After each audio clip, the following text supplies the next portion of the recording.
Well children, पिछले lecture में हमने बहुत सारे टर्म्स को डिफाइन किया, scalar quantities, vector quantities, distance, displacement, velocity, average velocity, etcetera etcetera. नहीं देखा है तो पिछले लेक्चर्स पे जाइए, सीरीज को रिवाइंड करके चेक करिए। आज हम देखते हैं कि किसी पर्टिकुलर पार्टिकल की वेलोसिटी ग्राफ टेक्निक से कैसे निकालते हैं। And this is what the slope of position time graph method. Consider a particle is moving with uniform velocity, so it is covering equal distance in equal time, यानी t1 time में वो x1 distance तक पहुंचा और t2 time में वो x2 distance तक पहुंच गया। And this traveling is what it is uniform throughout. This motion is uniform throughout. अब अगर हम ये देखना चाहें कि स्लोप क्या होता है, इसका फिजिकल सिग्निफिकेंस क्या है, तो हम ये मान के चलते हैं कि देखिए, जैसे आपने भी कहीं किसी वेज पर अगर चढ़े, किसी स्लोप पर चढ़ते हैं, तो देखेंगे कि इसका स्लोप कम है और इसका स्लोप ज्यादा है। इसका स्लोप ज्यादा है, यानी ये एंगल डिसाइड करेगा कि कोई स्लोप छोटा है या कम है। Okay, so consider this is what is some symbol.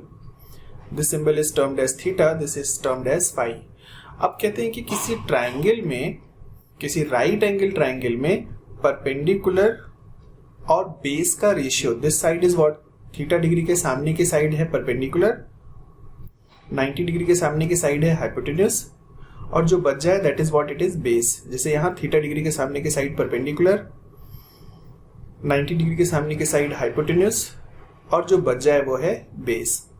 तो किसी राइट एंगल ट्राइंगल में perpendicular upon base value it is equal to slope, and this slope is represented as tan theta. This is tan theta. ये आपको आगे trigonometry में और सीखने को मिलेगा, बहुत सारे वेरिएबल्स होते हैं। फिलहाल जब कभी भी हमें स्लोप निकालने को बोले, so will be following exactly this relation, tan theta equal to perpendicular upon base. ये हमारी ओरिजिनल ग्राफ लाइन है, which is OAB is our original graph line. Now what are we looking, point A कोई random point है on the graph, वहां से हमने perpendicular drop किया on time axis, and wherever it is intersecting say that point is say t1। इसी तरीके से point B से भी परपेंडिकुलर ड्रॉप किया, wherever it is intersecting say that point is t2। A से हमने पोजीशन एक्सिस पर भी ग्राफ पर परपेंडिकुलर ड्रॉप किया, जहां ये इंटरसेक्ट करता है say that position is x1, यानी t1 टाइम पर पोजीशन, t2 टाइम पर पोजीशन, सपोज x2। इस तरीके से हमने एक right angle triangle ABC generate कर लिया। Now what we are trying to find out, we'll try to find out what is its slope.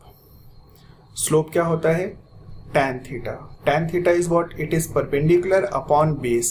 So slope of this position time graph, it is equal to tan theta, and it is equal to perpendicular. Perpendicular is BC upon base. Base is equal to AC. Now what is BC? This distance, look in the graph, this distance BC is equal to this distance, right?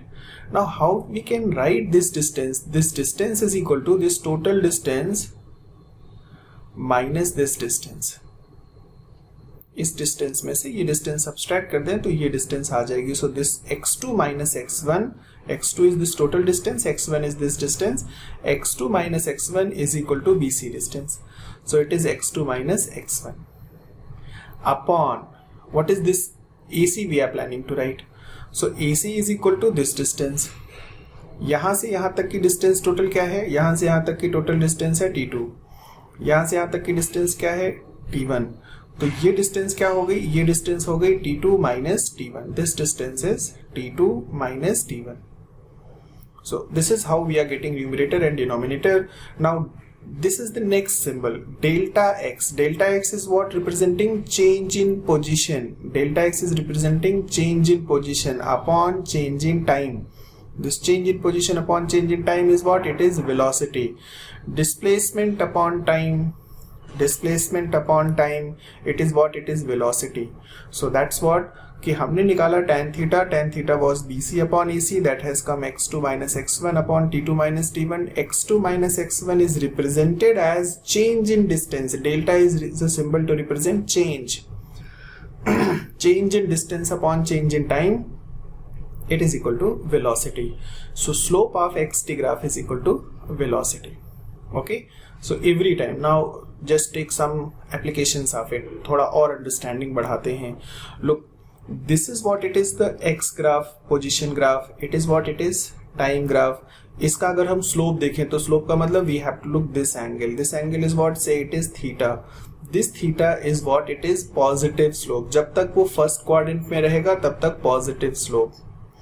अगर मान लेते हैं कि graph का pattern, इस वाले graph को समझते हैं ऐसे, अगर मान लेते हैं कि ये स्लोप इस तरफ को ना होकर के इस तरफ को हो जाता, तो ये अगर ऐसा ग्राफ हो जाता तो हमने देखा कि ये पर्टिकुलर एंगल क्या है, अब थीटा से बड़ा है, ऑब्ट्यूज है, और ऐसे स्लोप को हम निगेटिव स्लोप कहते हैं. This is what it is, negative slope. It is x, it is t, this is what it is, negative velocity. Negative velocity means what, velocity is decreasing with time, that is displacement is decreasing with time, object is coming nearer to the observer.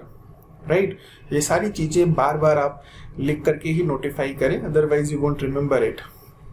Next thing, so you know what is positive slope, you understood what is negative slope, and now we are trying to see what is the zero slope. Zero slope means what?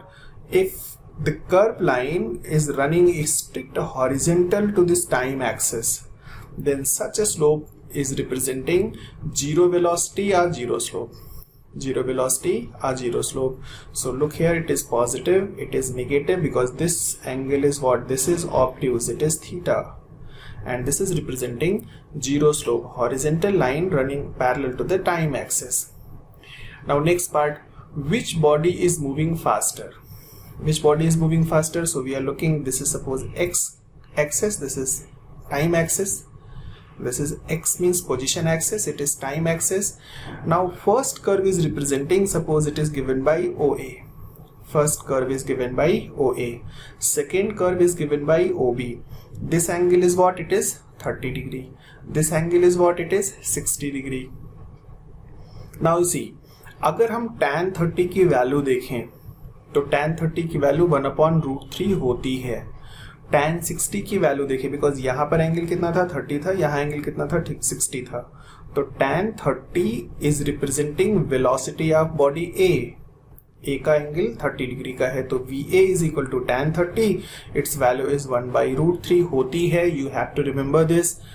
VB equal to what, VB equal to tan 60, VB equal to tan 60, its value is √3, ये भी होती है. You have to remember. अगले lesson में हम जब कभी इसका मैसिव वर्क पड़ेगा तो हम पूरी टेबल वैल्यू को शेयर कर देंगे, यही एक्सप्लेन करेंगे, शेयर करने से काम नहीं चलेगा. So then it will be what, VB is equal to √3, VA value is 1/√3, जिसमें ये √3 की वैल्यू बड़ी है, 1.773 समथिंग, ये वैल्यू छोटी है. तो अगर ये वैल्यू छोटी है तो वेलोसिटी कम है, ये वैल्यू बड़ी है तो वेलोसिटी ज्यादा है. So velocity of B is bigger than velocity of A. That's the question. Let us look some question. This numerical is important. This is saying a train is moving from station A to station B. यहां से चली train और कहां पहुंच गई, B तक पहुंच गई, right? And it is moving with the speed of 360 kilometer. These two stations are 360 kilometer apart, and it takes around 18 hours to reach from A to B.